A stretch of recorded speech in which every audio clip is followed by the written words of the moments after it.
East Breaker Lane. Mic check 1, 2, 3, 4, 5, 6, 7. Audio is good for everyone? You're welcome. I think. Oh, you're gonna move your stick mic up here? No, I already did that. I'm just using this external. Hold on. Oh, okay. No, you're good. Yeah, we'll wait for you. No problem. Okay, I'm gonna go back to my camera. Yeah, sorry, man. I'm finishing my way back. Here we go. I'm so sorry. I'm sure. Thanks. I'm so sorry.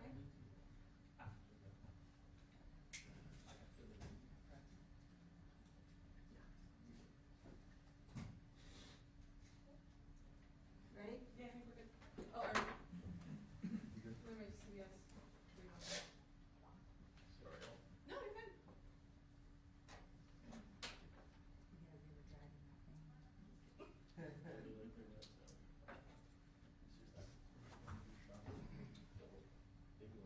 Do you want me to do my check at the podium again for you? We should be good. Thank you. Sure. Okay. Yeah. 1, 2, 3, 4, 5, 6, 7, 8, 9, 10, 11, 12. All right, thank you. Okay.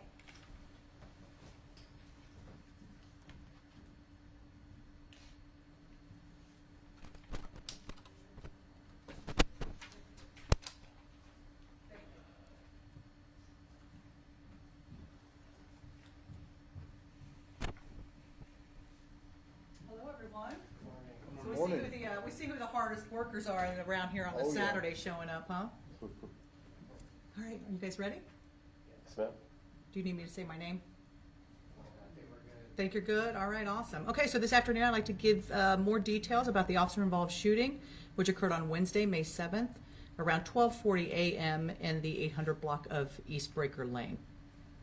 I want to stress this investigation is ongoing, but it is important for us to get out in front and talk to you as soon as possible in all transparency, and that's what we're doing. So in the spirit of the changes that we wanted to make, here we are a few days later. This is an unfortunate incident. I think it's important to note that there is not a cop, certainly in this APD, that comes to work wanting to be involved in an officer-involved shooting, and that's the truth. And so, but what they do know is every day they show up, there's a potential for that.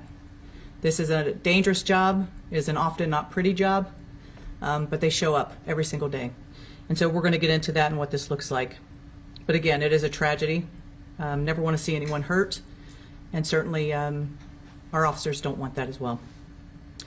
I'd also like to thank our public safety partners, Austin Travis County EMS and the Austin Fire Department. We do not do this alone. As you see this, EMS was on scene very quickly here, and it is important to tell them how much we appreciate them and their efforts as well. All right, again, this incident took place in the 800 block of East Breaker Lane. We'll go ahead and show a map of that area.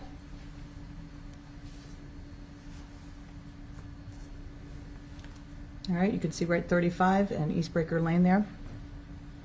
And now you will hear audio from the radio traffic. Traffic. Good. Robert.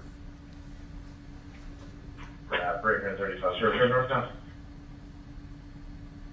First 25. I need to drive by the 811. 1733. Bear me a 6 and put me 20 seconds. Oh, shot fire! Additional fire lane will be. MG 030. Shot taken. Suspect is down. Where?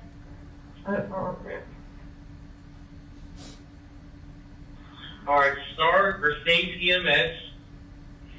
We're going to need more units to close off Breaker eastbound.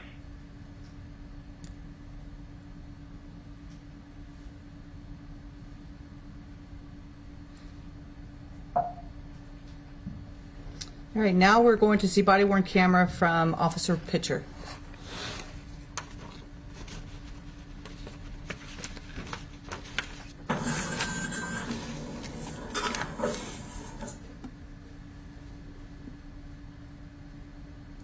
Breaker 35. Circle northbound.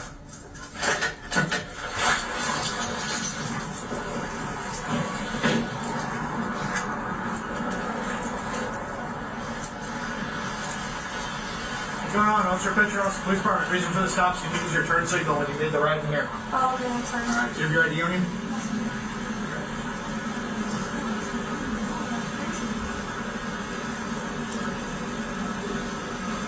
Thank you. Okay, he notices there's a child in the back at that point.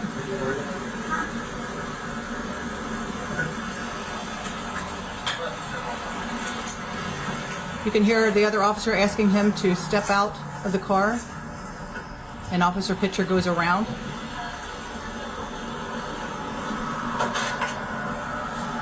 it cool if I pat you down here?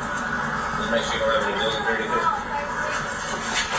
Okay, at this point he pulls away. You can see his hand on his right side. Hey, look, shot fire, shot fire!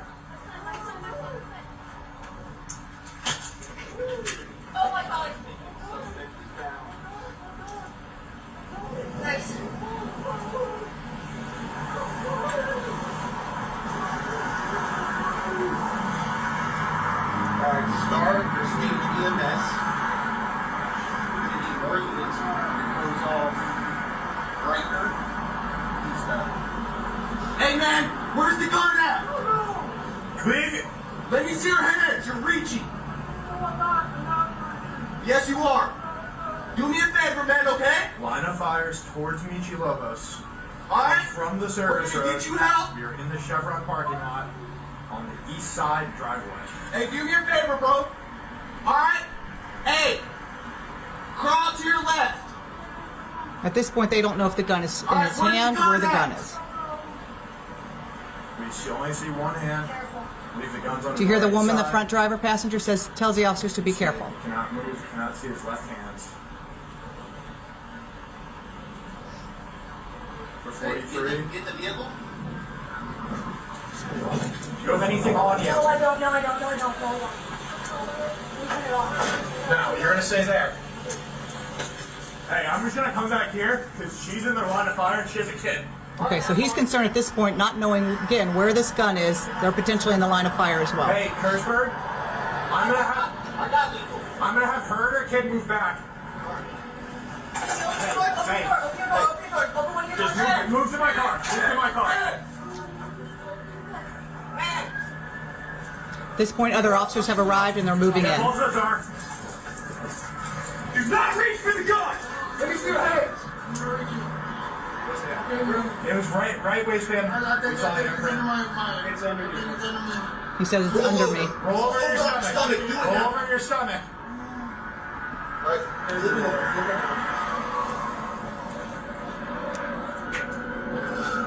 Hey. Put your hands behind. Where's the gun?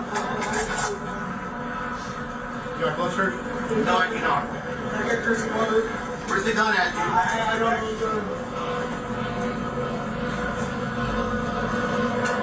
Keep her arms. No, I can't move it. You can't reach like that, dude. No, I'm not reaching. Hey, give me another hand. Yeah, drinking water, please. You don't got a hand over me. I'm not doing it, man. Where's the gun? I'm not looking my pants. Get the gun. It's underneath. Look at my ear. Back of his underwear or something. Right here. Gun, watch We out. find the gun in multiple magazines. It's right here. Right here. She has it behind my car. She has a kid. Back in the Tahoe. She has a kid. All right, now we're going to slow the video down. So this is the point when he's asked to step out of the car, and the officer advises, do you mind, I'm going to pat you down to make sure you don't have a gun or any weapons. And as soon as this is said, he takes off, pulls away. You can see his hands on his right side. He blades. At that point, he has stopped running. He has decided to engage with the officers. You can also tell that one of the officers had a taser, had less lethal. The other officer did not pull and come out of his holster until the subject started to draw his weapon.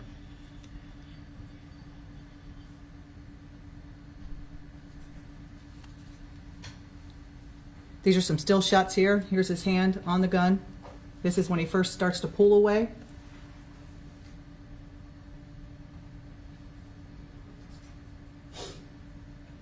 Here's where he decides to go into a stance. Again, at that point, he has stopped running and he is willing to engage. And you can see the officer about to bring his gun out of his holster.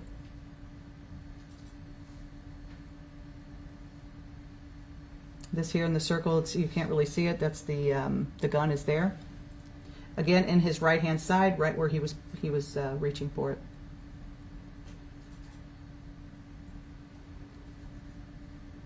Once again, them pulling the gun out.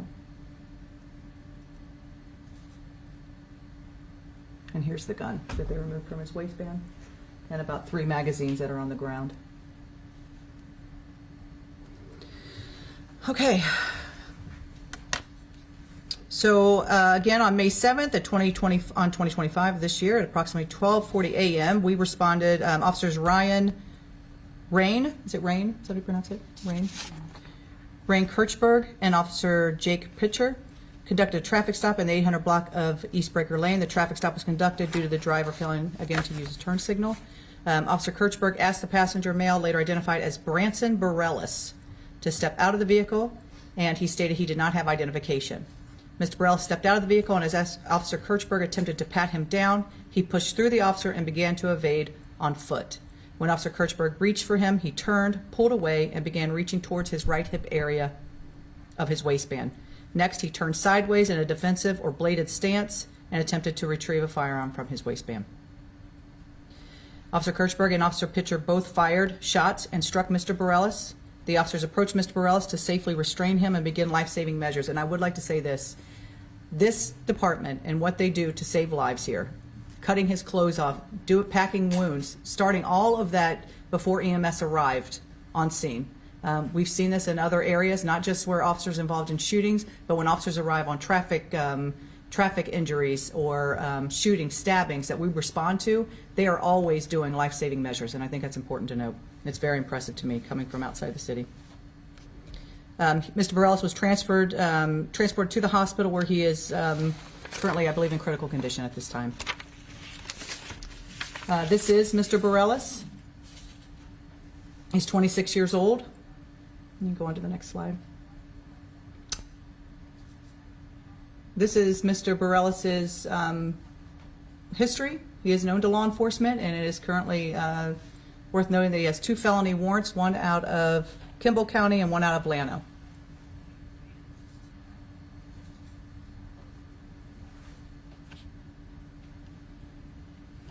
Again, I do want to say that as you watch this, I think the officers did a fantastic job. They reacted quickly. They were calm on the radio. Again, keeping in mind to do a traffic stop with a woman and a small child in the car, to ask a man to step out of the car who has a weapon, pulls away. We don't know what is going on inside that car at that time. And for him to, again, pull away, he stopped running and he bladed. He was ready to engage with the officers. So again, it is a very tragic situation, but I think the officers acted bravely, and they acted, again, you have a woman and a small child being considerate of where this gun is going. You know, at that point when he's down, they don't know if the weapon's in his hand at that point, where it is, still being concerned for her and where this, if he does decide to fire shots, where they might lead. So at that point, we'll open up to a couple of questions if anyone has anything. Yeah, Yes, sir. my question is, what was the initial reasoning for asking him to step out of the car? Did they see the weapon? Did they know about his outstanding felony warrants? Yeah, that's normal to ask when someone doesn't have identification at that point. You could ask them to step out of the car. That does happen. That's a normal, part of an investigation, to have them step out of the car to make sure they don't have any weapons. It's absolutely normal. Okay. Also, can you confirm how many shots were exchanged? You know what? I cannot confirm that right now. Again, I think it's important that we get out of here and be as accountable, but I think it's important for you guys to know that we're not going to have everything. I don't have the number of shots fired at this point. We do know he's in critical condition at the hospital, but I don't know the number of shots at this time. Do you know the relationship between him and the woman and the kid? I know that was not his child, and I don't know what the relationship was, but or how well they knew each other. I don't know that. Was the driver and the child, were they being held against their will? I thought I heard the woman tell the officer to be careful. She did tell the officer to be careful. So I don't know, again, what their relationship was, but that we were not told after the fact that she was being held against her will. But again, when you're coming up to a scene like that, you don't know what's going on, right? So anything else? Where do we go from here? At this point, Anna, it's, The administrative, the officers are on administrative leave. yes, administrative leave, which is protocol, that they're on administrative leave. The DA has this, and at this point, as far as charges against him, we'll be conferring with the DA's office, and we'll go from there. You did mention one of the officers pulled out their taser, one of them pulled out their firearm. Right. You kind of made sure to mention that. Yes. Is that also protocol to have like two different measures of? how Well, you this go is the about thing. that? The way we use force, you don't want to. If someone's bringing a gun, you do not want to bring a taser to a gun, right? And this is the reality. You bring a gun or you point a gun at an officer, that you're going to. A gun will be, that's on par, right? So I think it's important at that point. There was no gun or weapon shown, so that officer having his taser out was totally appropriate. Once he reached for his waistband on that right side, and the officer saw that, and he started blading, the officer then came up with his own weapon and fired. So I think it's absolutely appropriate to have that less lethal, because at that point you don't know where this is leading. But once that decision was made for him to engage, the other officer was right on point as well. Did he fire? I was sure you said that. Did he fire his weapon at all, or is just the officers firing the weapon? He did not fire his weapon. No, not that we know of at this time. One last question. Just to make it clear, the officers, you said how many times did he get shot? Do we know? We do not know that at this point. Okay. And the officer that shot him, how long has he been on the force here? Do we know the? All of it's in the press release, but one of the officers has been, I'm sorry, let me just. That's okay. 1 year and 7 months. Pitcher has been with the department for 1 year and 7 months, and Kirchberg has been with the department for 4 years and 6 months. All right, thank you. Yeah, so relatively young officers for sure. Any other questions? Thanks, Okay. guys. Thanks, guys, for coming out on a Saturday. I appreciate you. Thank you very much.